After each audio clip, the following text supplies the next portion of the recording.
If you've ever played a game with friends, chances are you played some version of Werewolf. Also sometimes called Mafia, these games are the origins of the social deduction genre. Bezier Games, developer of today's game review title Werewords, lays claim to the entire Werewolf catalog, including the insanely popular One Night Ultimate Werewolf, which, funny story, my mom once bought me a copy of as a gift, in French. Ted Alspach is the designer of both that game and this one that incorporates a phone app and eschews the normal accuse and vote gameplay for a more, shall we say, verbiage-based approach. Let's have a look. Inside the game's smaller box is the equally small rulebook, which does a good job of guiding you through just how this is all going to work. Past that, we have just 2 compartments in the box, filled with the character tiles and tokens needed to actually play. The majority of the heavy lifting is going to be done by the app, which you'll need to download for either your far superior Android device or your everyone else has one, so I might as well too, iOS device. It won't take long to set up for a full game, but in the interests of consistency and speed, let's jump to this game all ready to go on the table. The centerpiece of the game is the nearly mandatory game app, so I'll let it walk through the beginning of the game before I go into further details. When the app starts, you're allowed to choose how many players there are and what roles you want in every game. When you're ready to play, you can choose the difficulty of the words between easy, medium, hard, and ridiculous. There are also custom word lists, which are great. We're going to play a 6-player game with medium words. When you're ready, hit play, and the following will happen. Everyone, close your eyes. Mayor, wake up and tap your secret role. The character with the mayor character tile will then exchange their tile with the one in the middle. Now this is randomly assigned, so whoever this role is, the mayor is now that role. Mayor. Just tap the role on the screen that matches your secret role card. I'm getting to it. Thank you. In this case, I'm the villager, so I will tap the villager icon. Mayor, choose a magic word. The mayor is then presented with 3 choices of words or phrases that they can choose from, the difficulty of which is going to be dependent upon the mayor and the group they're playing with. In this case, let's just take slime. Mayor, here is your magic word. I'm then given a few seconds to memorize it. Mayor, close your eyes. Seer, wake up and view the magic word. The seer in the game is then told to wake up, look at the word, and memorize it. The seer is on the side of the villagers, so it's important that they know exactly what the word is. Seer, close your eyes. Werewolf, wake up and view the magic word. In a game with more than one werewolf, obviously both of them or all 3 of them are going to open their eyes here, memorize the word, and then try and blend back in by closing their eyes.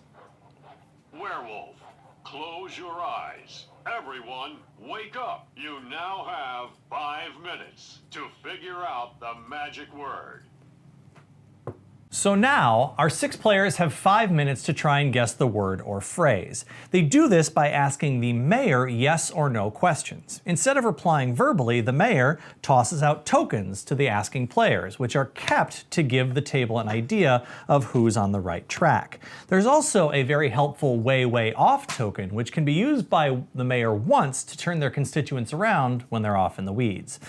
This day phase will end in a few different ways. The best case is that the group correctly guesses the word. If this happens, the mayor taps the correct button, and then there's a little additional action which I'll get to in a minute. If the mayor runs out of yes and no tokens, this is the same as running out of time, so villagers should be very careful to track the state of tokens in the box.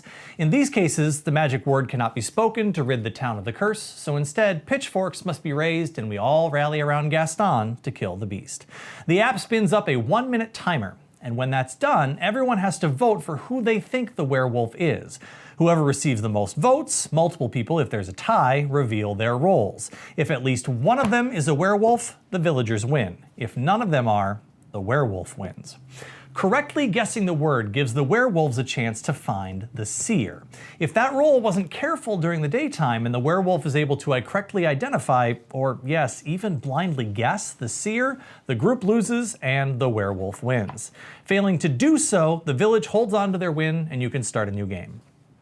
There are a couple of weird cases that can come up due to the fact that the mayor is assigned a secret role. If the mayor swaps their character tile with the one in the middle and is assigned a werewolf, then surprisingly the game is not redealt. The mayor's a werewolf, and I'll quote the rulebook here because I still can't believe this is how it works. During the day phase, the werewolf mayor may mislead or even lie to the players when giving tokens to lead them away from the correct answer. Keep in mind, in any game of Werewords, only the mayor, seer, and werewolves know what the word is.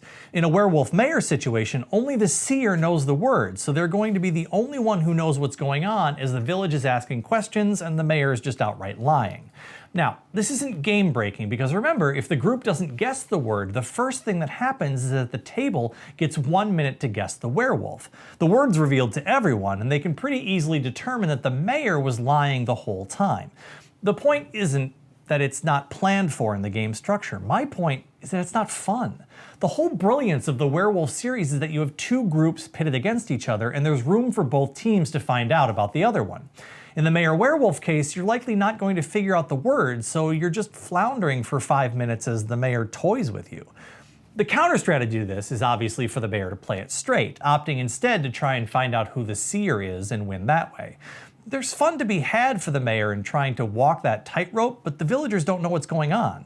It's not a great situation, but thankfully it's not a terribly likely result. It happened in a couple of our test games, and it was universally agreed that if it happens again, there should be a redo of the roles. This is a quick solution and works for our group. Again, your group might be into trying to see how it works for you before you home rule anything. The other odd duck situation is the mayor seer, in which case the mayor has no one to help them. The rulebook suggests picking an easier word and just hoping the group gets it. This feels awkward for the opposite reason as the mayor werewolf, because while it's hard for the werewolf player to guess the seer in a normal game, it's doubly hard to get it right when the seer can completely hide inside the mayor role. Now, you might be getting the impression that I'm down on Werewords. This isn't actually true. Overall, I really liked my time with this game. I'm not a gamer who hates the usage of a phone app in my board gaming if it streamlines play and allows for custom experiences. And the addition of a custom word list in this particular game is The gameplay's fun, quick, and adding a word component to a tried and true skeleton such as Werewolf seems like a no-brainer. Designer Ted Alspach has done a great job overall with this formula, and honestly, any game that can neatly incorporate double-digit player counts is a big win in my book. Werewords plays quick, tight, and brings the classic Werewolf requirements. For experienced players, there's even a Werewords Deluxe version, which brings more roles to the table, making an already good game even deeper with more to consider. This is my preferred playstyle, so if it seems like a game in your vein, then consider that option. While Werewords takes on the word game genre with the typical werewolf trappings, how successful it is will depend entirely on what kind of game you're in the mood for. Clearly, there are interesting takes on both genres in the box. Let's go through our checklist before I give you my final thoughts. In the box, rulebook clear and non-gender pronouns. This is a tough one to flesh out. The game assigns a gender to both the mayor and seer as male and female respectively on their character cards. The rulebook uses these gendered pronouns when speaking about each of the roles, however, it also genders the werewolf as strictly male. Iconography clear. Yes, the tokens are all very clearly designed not only with color, but also easily recognizable icons, so you'll know immediately what the mayor is trying to get you to understand. Packaging well done. Not especially. While there isn't much in the box, opting to put nearly all the game trappings into a digital app, no baggies were provided to keep the admittedly nice-feeling tokens from sloshing around in the insert's two-compartment design. On the table, good representation. As previously mentioned, the seer is depicted as female, while the mayor and villages are all male. The werewolf, while seemingly a gender-neutral character, is constantly referred to in the rulebook as male, which feels less than great. Component quality. Okay. The physical components of the game are decent, and I especially love the thickness of the character tiles, while the circular tokens are your usual punchboard. Replay value. Very high. The app provides a massive word list, meaning that you're not limited by physical lists. Also, in a great addition, the app allows you to create custom word lists, something my group is likely to take huge advantage of. Tawanda. Fun to lose. Just like any social deduction game, if you're falsely accused of being a traitor and ostracized from the playing of the game, it can cause a lot of bad feels. If you're a villager, it's possible to be cut out from the game and still win though, but is this really winning? Your group is going to determine your experience here. Werewords provides a unique table experience, bringing the best of the peanut butter and chocolate genres at play here. Certainly there are better offerings in the word guessing style, but if you're in the middle of the Venn diagram of social deductions / betrayer hunting / dictionary heads, then you'll absolutely find your center in Werewords. I'm Nicholas, reminding you to help protect the game population, always sleeve your cards.